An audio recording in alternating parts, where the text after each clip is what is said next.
Hey guys, what is going on? This is Ip of RageQuitTV. Gonna be casting a game between Infinity 7's Pyre and Liquid Sheth. It is a ZVT on Tal'Darim altar, with the 10 player spawning in the close clockwise position, which means he has a relatively big advantage because his natural path to attack is going to be right through here, which does pass this little cliff area. And if you siege up with Marines and tanks right here, you're almost guaranteed to take out this natural hatch. If you don't take it out, you're going to inflict a lot of damage. I've never really seen a 10 player take control of this position and not be cost efficient in the mid game. It's very, very tough to deal with as a Zerg, so I'm really curious how Sheth's going to react once he sees Pyre is in that position. Many tournaments do cross position only to eliminate things like this, because it does give Terran a relatively big advantage. And the funny fact is, on cross positions, at least in tournament play like the NASL, Tal'Darim Altar is one of the most balanced maps. However, it's just not played that much, and maybe it's because the players play it on ladder, and it has these spawn positions which I think are ridiculously imbalanced, and they just have like bad memories of Tal'Darim Altar. Like, I don't really want to play this just because of bad experiences in the past, but this can't happen in a tournament. Anyways, we will begin going on into this game and see exactly what Pyre will do when Sheth will scout. He has both of his overlords moving out right now. Will be drone scouting at 5th. No, that is going to be a hatch. And is he going to drone scout? Yes, it looks like going to be scouting at 15. I don't really like this late of a scout, as I have said in previous casts, because you have a large chance of not finding out anything beyond where they spawned. We do have Pyre moving with his SCV, so he is going to be going out to scout, and he's guaranteed to see stuff because Zerg aren't going to be building attacking units that early in the game. We'll see when this drone gets to his destination if the Marine would be out. It looks like he may have just enough time to see the one position where his overlords will not get. So I guess scouting late on this map in Sheth's position, not bad. He is not leaving one overlord right here by the hatch, so he is a little bit vulnerable to the SCV sneaking around, building a bunker, going for Reapers. But, yeah, that's about that. I really wish Sheth would have taken this watchtower on his way out because he was relatively close to it, so that wouldn't have taken too much time away from his scouting pattern and would have seen that SCV come and kind of prevent him from getting bunker rush, because if you know there's an SCV out scouting, it's in the back of your mind to go check around your hatch. It doesn't look like Pyre is going to do anything of the sort going for a bunker rush, but that was always a possibility. Drone is going to come in and will be going past the Marine. No starter stepping on that allows the drone to get past. Sees the barracks, not building anything. Did he get to see that? No, he did not see the building just behind it. Going to be taking this one extractor because he wants to keep an eye on this barracks. I believe he does keep it, and this will tell him if there's a tech lab down on it or not, or a reactor, because a reactor does want to go on this barracks. Barracks is instead just going to lift up, go away right next to the factory, and build that on. Sheth does see the barracks left, and that is a good call, saying, oh, you're getting a reactor or a tech lab, most likely going to be reactor for reactor Hellions, and that is why Sheth took this gas. I doubt he's going to be trying to take it again. May try to run into the base now that he knows it's gone, and no, he is going to be taking it again. So just going to keep on being annoying, maybe just getting a Marine count. I don't know the purpose of keeping that extractor now. 2 Lings are going to come. There is a Hellion, and now since the Marine was attacking the extractor, the Lings get up close. Drone gets out, finishes off the Marine. He actually got that kill, as the Lings do now get a complete scout. Can see the tech lab is on the factory, sees it's not reacted Hellions, and that is definitely a big news for Sheth. Sheth also knows, no, he doesn't know about, well, he's got to know about one gas. There is no doubt in my mind because, well, you have a factory out. So he knows about the gas, knows, okay, you got a tech lab on that factory. Either you're going to be getting blue flames or going for really early tanks. And if he sees more and more Hellions coming out, he's going to know blue flames is on the way. Sheth already getting a roach one just in preparation for this to come out. If he was at 2 gases, he would definitely be going for blue flames and probably building another factory and going into mech play. However, just seeing the one factory may kind of tell him, okay, it is going to be blue flame Hellions into Marine tank. And that's just how he's going to be going throughout this game, forcing Sheth to build a few roaches. Roach 1 just about done. Ling's going to be running to this one watchtower. Not exactly sure where they're going. There we go. So he is on this one watchtower to see what he can. Going to be taking them all. If he takes this one watchtower, it will be good.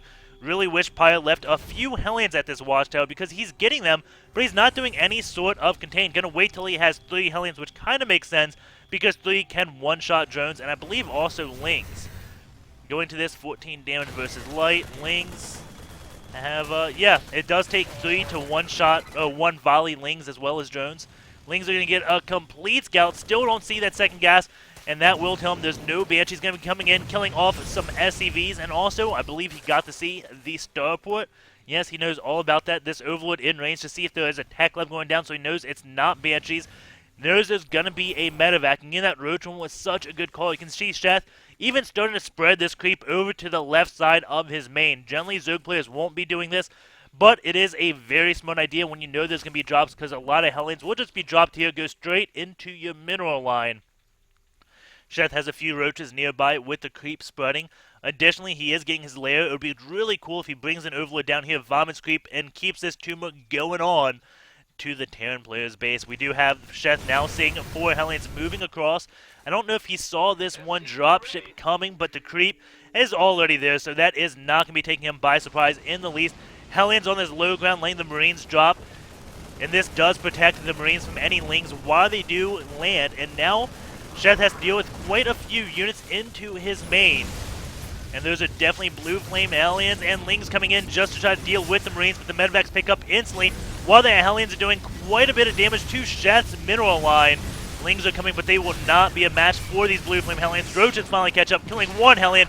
Spinecaller kills another, and the Lings finish off another. There are still 2 Hellions left, and they can one-volley Lings, so that is enough, but they can't really stop right now. Lings should kill 1 more Hellion, and there we go. Sheth does finish the job right there, and he has control of this, and because Pyre is going in with this Hellions, he's not going to be taking advantage of the map, and I really don't like that about his play. We'll see exactly how he ends up following this up. How long is he going to stay at Marine Hellion? And this is very vulnerable to any Infestor play. Well, because tanks aren't there to protect the Marines, also vulnerable to Banelings a little bit. But mainly, I think Infestor play would just absolutely crush this. Get an Infestor there, a few Lings and Banelings and Roaches, and Pyre probably won't have an answer for it. So we will see him start tech changing around 11 minutes, just because that's when Infestors can come out. That's when they will be coming out. It should be around 12 or 13 minutes they'll be coming out. So you want to start your tech switching before then. Most likely, once this combat shields finishes, the factory will be taking the tech lab. Barracks will either build it, or he'll take the reactor on that barracks and be just good. So going to be waiting until combat shields for Pyre to start building tanks. So he's got another minute, or a minute and a half to keep going on with this Hellion aggression. The drop didn't really do all that much damage. He did kill 5 workers, but 5 drones, not all that much to a Zerg. We do have Sheth getting Burrow, spreading that creep very nicely, but Pyre is going to be putting a stop to that. That one tumor did live. He is putting his emphasis on the tumors that can expand, and now going back to that one, very nice job by Pyre. Same time, going to be coming in the back here with a drop. Kills off 1 Overlord, which does supply cap Sheth. Sheth's going to be supply cap for the next 15 seconds. Hellions over there cleaning up some Lings, and now going to be coming back in to do another drop. Sheth, let's see what his hotkeys are looking like. It looks like all his units on 1 hotkey at 5 right now. Doesn't have them split up, so it is going to be hard for him to multitask between these drops and the Hellions poking around. And Pyre looking like he wants to go in for his main push right now. Sheth says, no. Going to be splitting those Lings, but there's too much there. Sheth is going to be backing on up. He does have Burrow, so he can do Banelings, and no, Banelings are going to come up, connect on just the Hellions, do take out a few of them, but those Marines are what I'd be worried about. Getting more Banelings in, 9 morphing right now. Queen goes down, that was on that high ground. Roaches are going to be up on this high ground. The Marines probably can't take this on, so they will be retreating, have the dropships they can get into, and get away with relatively few losses. But no, it looks like he is going to be fighting this. Going to be falling back to where his reinforcements are. Sheth, with this one Overlord, just watching for the 3rd base timing because he is on 4 bases. So Sheth can be feeling very confident until that 3rd base comes up. I'd assume Sheth will never attack when he's ahead by 2 bases. He's just going to be turtling up saying, okay, when you take your 3rd base, that's when I may attack you. But right now I have such a big advantage, I don't need to. But he is going to be going in. And going to this army supply, it is relatively even with Pyre ahead in supply, so I don't know how smart this attack is by Sheth, but he is just going to be pulling on back. Doesn't want to commit too hard. He is still droning up at 64 drones, while Pyre has 54 SCVs.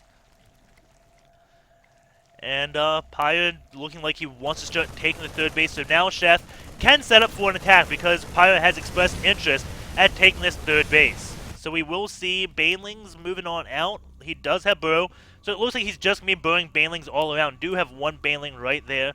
Banelings burrowing right here, and more going right here. Now Sheth is pulling in for an attack. Going to be taking out a few units and going to be pulling back, trying to bait these Marines on Banelings. I've seen this with Mutas, but never with Ling Roach, and never offensively. Huge Baneling hit goes off on a lot of Marines, and Pyre has to pull back, losing probably around 12 supply. And from those 5 Banelings, very, very cost efficient right now from Sheth. You can see Sheth has lost just a little bit more than Pyre. But again, he is sitting on 4 bases, has pathogen glands, researching 2-2 is on the way. Pyre doesn't have any upgrades on the way and is sitting at 0-1. So he is going to be behind on upgrades. And most importantly, he's not getting his weapons upgrades. And that's a little bit odd. So Sheth, if he tech switches into Ultra as soon as this high finishes, his Ultras are going to be devastatingly strong against these Marines, just because Marines will do like 1 damage to the Ultras or 2 damage. This is one of those rare scenarios where Ultralists can actually win the game. But then again, Sheth is on 4 bases to the 3, so he has an advantage anyways. But I think Ultras at this point will actually be a smart move.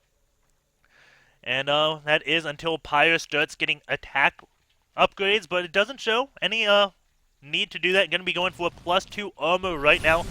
Really wants that armor upgrade, and that is definitely very odd. I'd go for the stim just because Marines get so many attacks, so I wonder what he knows about the armor, and definitely going to be scanning everywhere just because the bird Banelings bit him once. If you get hit with that twice, that's not good. All these medevacs going to be getting fungled, and the Lings and Banelings going to clean up these Marines. Sheth showing some great signs of success right now. These infestors, though, out of energy. Pyre is going up into tanks. So now he's going to be able to deal with these Lings and Roaches very well. Going up in siege mode right now. Helen's going to kill those few Lings that are on them. Baneling going to explode on that. Sheth coming in with these infestors. Keep in mind, those infestors don't have any energy. And those Marines with medevacs are going to be enough to scare those Roaches away. If the infestors had more energy, all these medevacs would be dead, and this would be game over. But because the medevacs do stay alive, Pyre still has a good chance of winning this game. Not like he's not favored at this point, but he still has a chance. These infestors are going to pick off 1 medevac, Pyre leaving, and now baiting out 50 energy. Very nicely done by Pyre. And I think a Fungal Growth would have actually just killed the medevac, so didn't even need to do that. He does have to worry about the 3 Banelings positioned right here. Sheth probably going to burrow some more Banelings, does have infestors up, and Pyre going to be going in around to do drops, and this is what he needs to do. The drops will allow him to move out on the map as so long as he does scan. Sheth going into attack, sees 2 full medevacs leaving. Well, he doesn't know the full, but does see 2 medevacs leaving. 2 bunkers right here. Lings do take out that there at 2-2. Marines again at 0-2. Sheth is getting an Ultralist Cavern right now. And Marines with 0 upgrades on the attack. Oh my god, they're going to do so little damage. And now Pyre going to be doing multiple drops at once. 2 at a time right now in the main and natural. That medevac goes down very quickly. This drop going to go down as well. This one not quite in sync to go and attack another base. Would have been really cool to see 3 drops at once. Especially because Sheth was way out of position at that time to deal with this drop. And the supply now 158 to 195. That tank count, though, is only at 2. So Pyre should not be moving out just yet. He is going to come, and those Hellions are going to get bungled and now taken out. Tanks are going to be sieging up. Lings are going to be coming in, and Foam Growth goes off on a lot of Marines. And Pyre just going to get stomped all over right here. Foam Growth goes on those medevacs, and will they get away? Infestors don't have enough to Foam Growth yet again. Pyre is doing a drop right now, taking out Sheth's 5th base, but that base doesn't... Oh, no, it has 4 drones, so he is going to kill all 4 drones. But Sheth doesn't really need that base all that much. He is going to pull everything to deal with it. I don't see anything else going on at the same time. Marines will have +1 upgrades, maybe in time for the Ultras to come out, but even at +1 upgrades, when Ultras have 3 armor plus that chitinous plating, they will do 1 damage, which is like the lowest amount of damage you can do in the game. They will have 7 damage with that +1. Ultras should have 6 armor.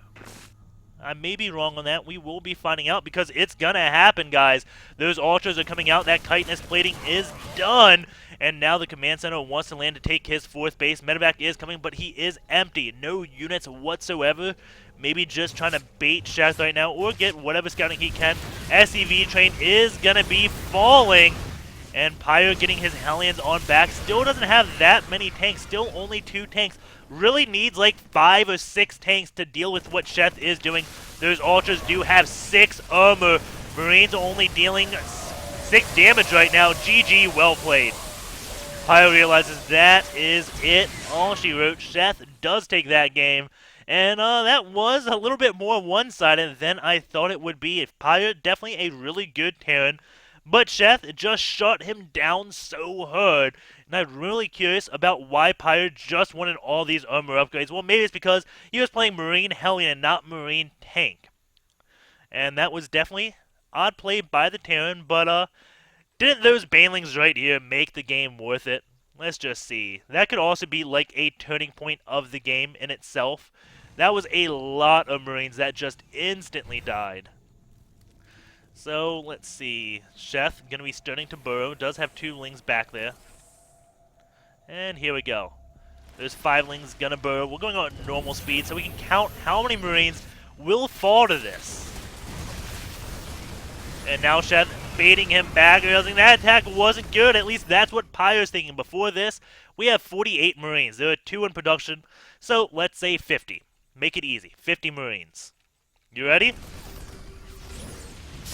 48 actually to 31. 17. 17 Marines died in that explosion. That was not good at all.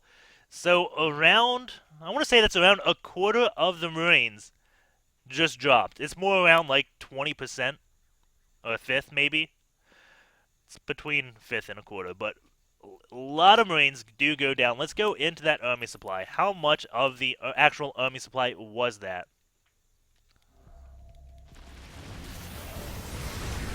79 to 58. That is a large chunk indeed. Does that scan see these? Yeah, Pyre sees those 2 banelings, so he's not going to get hit again. I was about to say, how funny would it have been if he started fanning out to kill the roaches, and then these banelings went off. Oh, that would have sucked.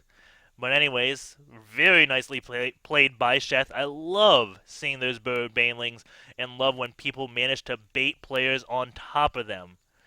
Oh, we don't get to see enough of that. We do have Pyre's APM around 112. Sheth is around 164. The thing I want to look at Sheth is his building control. Look at dem injects. At 10 minutes, we are at 18.2, 18.9? No, that's not changing. Oh, why is that always there? There we go, 9.4 seconds. But he does do a tumor, it looks like. So we're going to be hopping over into the builds tech stat. Get rid of all these. Ability groups. At, that doesn't look right. My SC2 gears is still giving me issues. Sorry, guys. I'll actually take some time and look at this. This is not in the correct time because there's no way. There's 10 creep tumors at 10 minutes of the game. Some configuration's screwy, so I'll take a look at that. I hope you guys enjoyed the game. Sheth probably had better injects than 9 seconds.